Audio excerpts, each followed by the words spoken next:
I just look at the nature of reality, and I think it is actually about denial and about escapism, rather than looking what we need to look at in the eye and waiting for it to blink.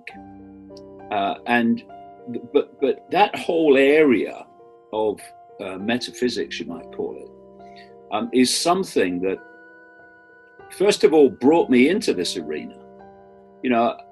I went through an extraordinary awakening in 1991, and I wanted to know about the nature of reality. That's what started me off. And then I started to think, well, why, when I started to understand things more, why is this stuff not taught in schools?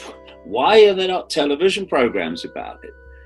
Exploring reality. Why do so few people, and certainly at that time, ask the question, who are we? What is this place? What are we doing here? At least, I mean, do you think we'd like to know, really? And then I started getting into the whole conspiracy side of it, and partly it was because realizing there is a conspiracy to suppress the nature of reality from people. You look at this network of secret societies behind world events that I call the global cult. It's a network of secret societies because it keeps secrets. Well, who from? Well, from us, from the population. And what are those secrets? Well, there's two main areas. One is obviously where the world's being taken, so that when steps are taken day by day, week by week towards that end, they are perceived by the population as being random events. Whereas if you know where we're being taken, know the outcome, you'll see the journey, then you can see these apparently random events as absolute stepping stones to the outcome. But without the outcome, you can't see that. So they keep that as quiet as they can. They can't keep it as hidden now, because they're reaching a point where they're playing their end game, and therefore they have to break the surface and put themselves on public display. So they've gone from hiding it to a large extent to actually selling it, like the Great Reset and all that. But the other area of suppression of information from the population is absolutely the key one, and that's the nature of reality. What is this place? Who are we? Where are we? How does it work? How do we interact with it? How does it affect us? How do we affect that? And it comes down to a very simple dynamic, which this inner core, and I would kind of stress that these secret societies are fiercely compartmentalized, and the core of the core of the core are those that have the real information. The rest have bits of it. But the simple foundation of everything is that perception creates reality. I could explain how I say that happens, but that is the key bottom line secret that this cult wants to keep from us, because it's using that knowledge to create the society that it wants, and it needs to keep it from the population. Because once you know that perception equals your experience reality, the penny drops that actually you are in control of your life. You are creating your reality with your perceptions. And so I can take control of my life back. Whereas this cult doesn't want us to know that, while it's using that dynamic to manipulate our perceptions and thus dictate our reality, our experience reality, without us even knowing that that's going on. So when something happens in our life, that we might think, oh, that's random, that's a bit of good luck, that's a bit of bad luck, but it actually doesn't work like that. So once you're thinking in terms of random good luck, bad luck, what you're saying is, I'm not in control of my life. I have no control over my life. I am the puppet of circumstance. The big penny drop that will set us free is to realize that we are creating the circumstance. So how does that work? Well, the key perceptual state that this cult wants to put us in is to perceive everything only through the five senses. The senses that directly connect us and interact with this reality, this world. And to isolate that, to separate that five sense level of perception from our expanded states of awareness.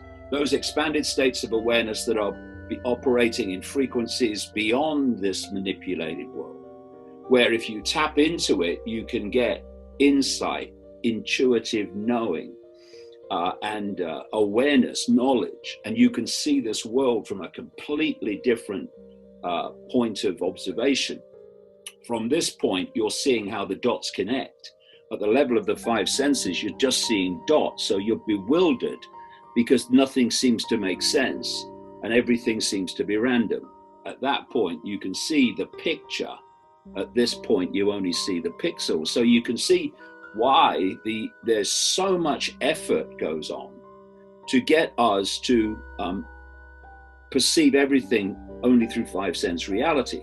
And one of the ways that that's done is to get us to believe that the I, our self-identity, is simply the labels of a human life, a brief human experience. So therefore, who am I? I am a man. I was born here. I work here. I have this sexuality, that sexuality. I have this religion, that religion. I have this race, that race. And all those labels of a human life, which are merely experiences, are all five sense perceptual experiences. So everything is done to hold us in the five senses. Why?